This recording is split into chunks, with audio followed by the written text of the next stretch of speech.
Hello everyone, welcome to the Jacksonville History Show, brought to you by the Jacksonville Historical Society and Comcast. I'm Harry Reagan, president of the Jacksonville Historical Society. Tonight we look back at the creation of Jacksonville's government 35 years ago, a new consolidated government. Our guests served with the Local Government Study Commission, which helped design the new government. Jim Rinaman and Jack Chambers will be with us tonight to talk about why a new government was created and how. Welcome to the Jacksonville Historical Society show here. Thank you. This is a fascinating subject. I came to Jacksonville just as this was coming to a conclusion with the new government about to take office. And we want to reflect back on the days of the 60s and what was going on in Jacksonville. Jim, why did consolidation happen? Well, there are many, many reasons, but I think the compelling reason was that there had been a new Supreme Court opinion that said that just value meant market value for assessment of property for taxes. And for the first time in the history of Jacksonville, most residential owners began to pay a little bit of taxes because they had never had to do that before when they were reassessed. Then at the same time, we converged that there was disaccreditation of the schools, all of them, by the Southern Colleges and Schools Association. And at the same time, there was a growing feeling that there was much corruption in the county and city government. And I think that was enhanced by the fact that people were starting to pay some taxes and they began to wonder how their money was being spent. Jack, talk about the corruption. It was widespread. Well, yes. It's hard to say how widespread it really was. The grand jury, I think, indicted 11 different people in public office. But more importantly, politics was almost dominated by public employees. They spent a large part of the time working for whoever were the candidates, and they generally had to support the people who were in office. Some major changes were made in the charter, which got rid of that problem. Well, the scandal or the corruption, at least the version that I've understood all these years, was kind of the factor that gave the movement a lot of momentum with the average voter, which caused him or her to go out and actually vote for this new government. I think that's true, but as Jim said, I think the lack of accreditation of a lot of the schools was very important in the public mind. We'd come through a period of 30 years of prosperity, 25 years of prosperity after the end of World War II. Things were functioning well, the area was growing, and yet our schools were discredited. And Jim, this was a growing city, unable, evidently, to address the problems that urban areas were needing to address. Annexation, for whatever reason, wasn't working. Consolidation had been discussed decades earlier and never succeeded. Right. So it was also a lot of factors here was dealt with the inefficiency and duplication of government.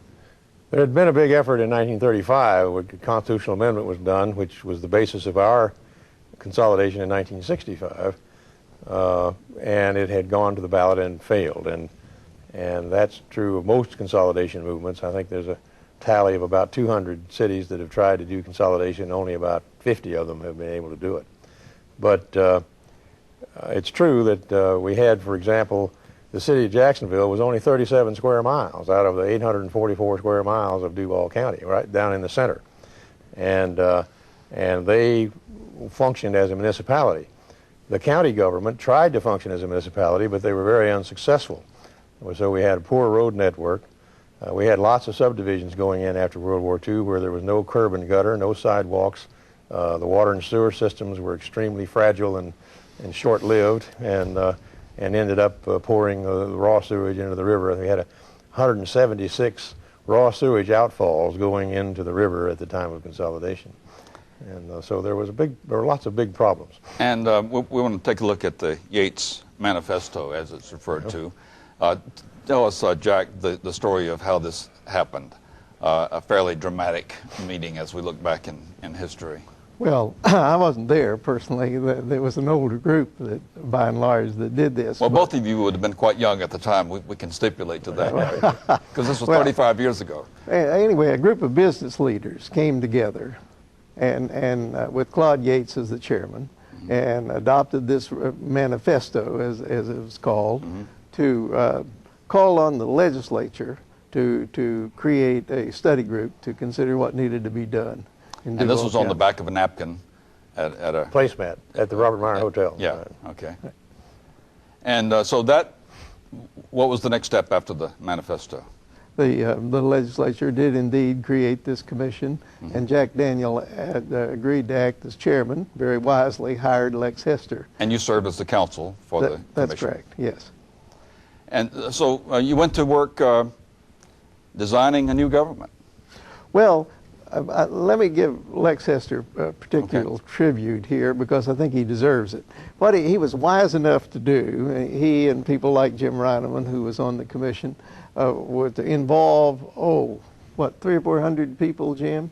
Well, there in were the 50 different- people on the commission, and we had 300 or 400 of people that were resource people. and study groups and that sort of thing. So there's great community participation, and that not only contributed to the soundness of the work of the group, but also helped sell the program to the community. And by the way, all of this was in the sunshine, as we say, right? Oh, yes. I mean, part of this was educating the public as you went along as to what kind of government might evolve out of this. Absolutely.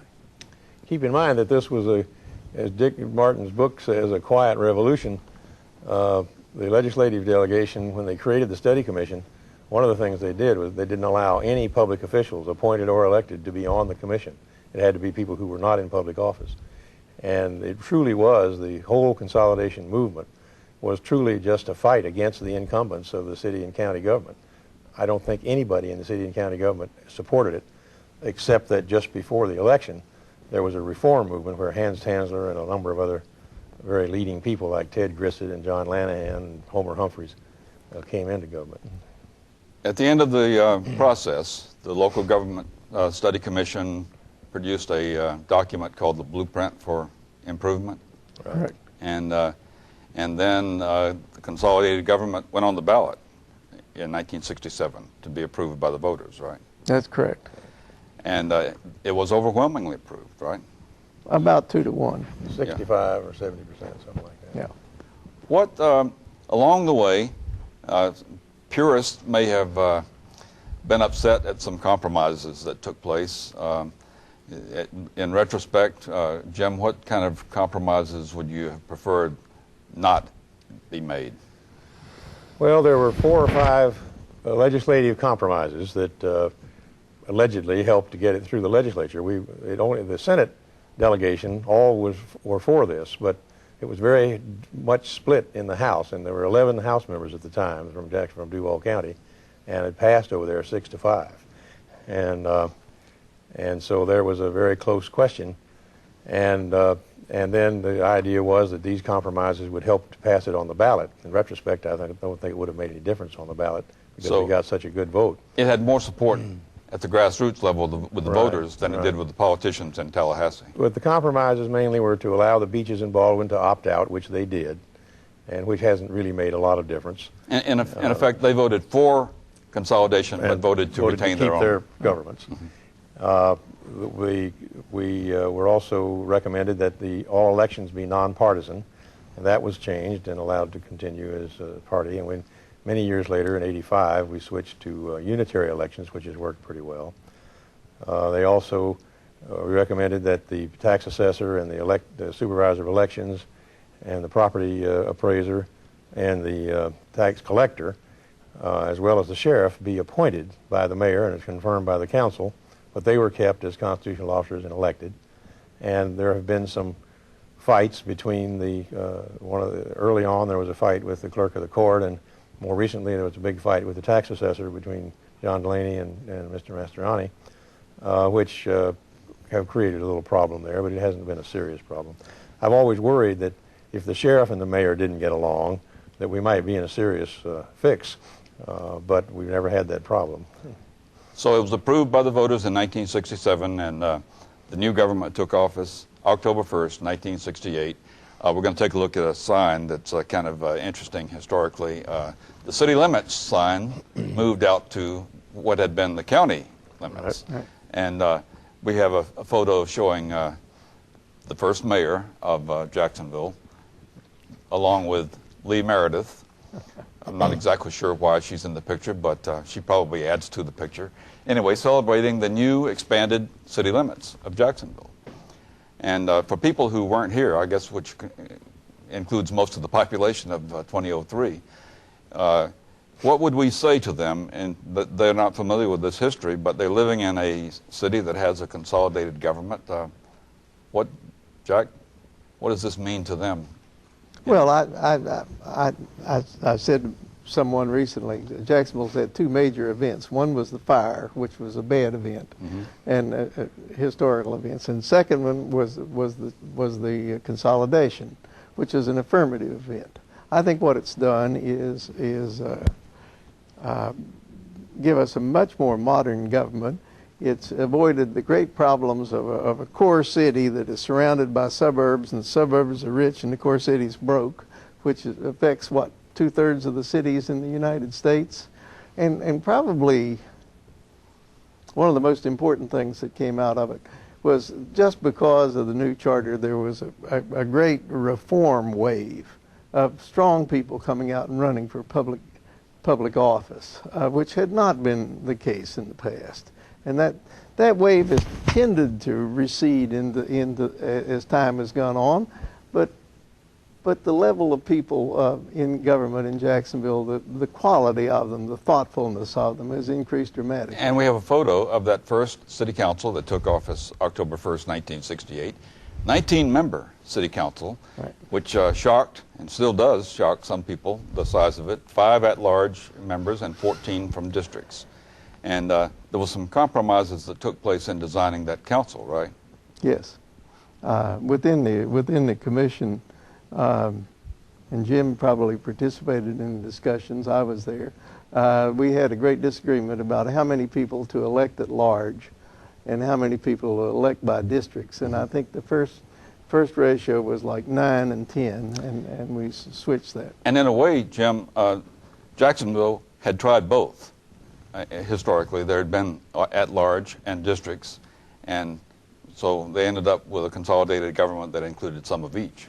Well, if you look back on it, I don't know that I thought of it at the time, or maybe we did, but there were 5 county commissioners, and so we had 5 at large. And then there were 5, I think, city commissioners and 9 city councilmen. And so that's 14. And so I think that's really what happened. Plus the fact that it was very clear to everyone that we should not have all at large or all district.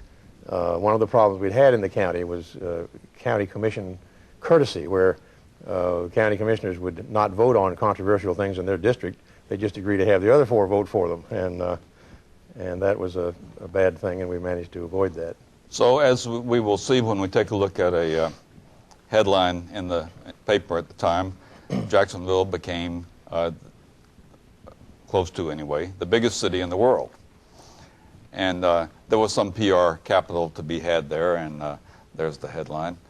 So there's some quibbling about this. It may be the biggest city in the free world, and various other things. There might have been a bigger city in China or something, but that's an impressive statement to make, and it has had an impact on Jacksonville, hasn't it? Well, I think Jacksonville as a candidate for consolidated government is not as good as a community like Gainesville or Tallahassee, which are smaller in population and in size. But I don't think size is the key thing, except for the publicity. The important thing about consolidated government was that we got the buck stops here with the mayor, and we got control of our destiny throughout the county in terms of land use and environment and transportation and education and all of those kinds of things. We're going to take a short break, and we will continue with our discussion of consolidation at its 35th anniversary.